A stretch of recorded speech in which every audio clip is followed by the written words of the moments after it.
আপনারা সুস্বাদু সবজি এবং ভেজিটেবল খেতে চান অবশ্যই চ্যানেলটিকে সাবস্ক্রাইব করে রাখবেন। নিত্য নতুন সবজি এবং ভেজিটেবল এবং খিচুড়ি আইটেম কীভাবে সুন্দরভাবে পরিচালনা করতে হয় এবং পাকাইতে হয় এটা আপনাদের মাঝে আমি তুলে ধরব।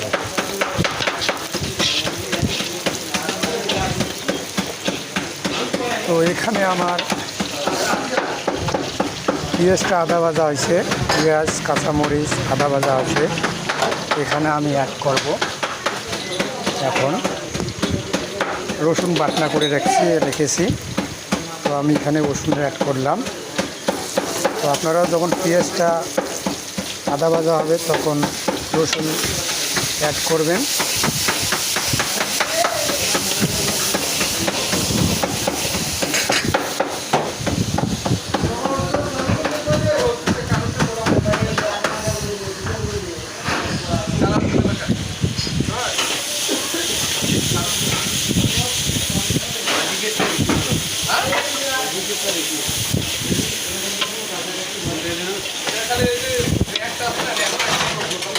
রসুন কাঁচামরিচ এবং পেঁয়াজ আদা ভাজা হওয়ার পথে,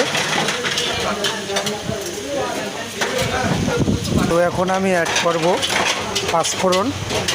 যেহেতু ওগুলো আদা ভাজা হয়ে গেছে, তো আমি এখন পাঁচফোড়ন অ্যাড করতেছি।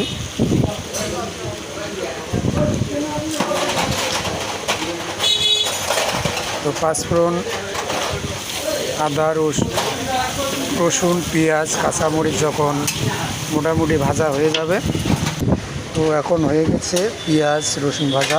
তো আমি এখন মরিচের গুঁড়া, হলুদ গুঁড়া দিলাম যতটুকু পরিমাণ লাগে। তো আমি এখানে 4 চামচ মরিচের গুঁড়া, 3 চামচ হলুদ গুঁড়া দিয়েছি। তো এটা এখন হয়ে গেছে, তো আমি এখন সবজি অ্যাড করব। তো আমি সবজি ঢেলে দিয়েছি। এখানে লাউ নিয়েছি আজকে, তারপর বাঁধাকপি আছে, ফুলকপি আছে,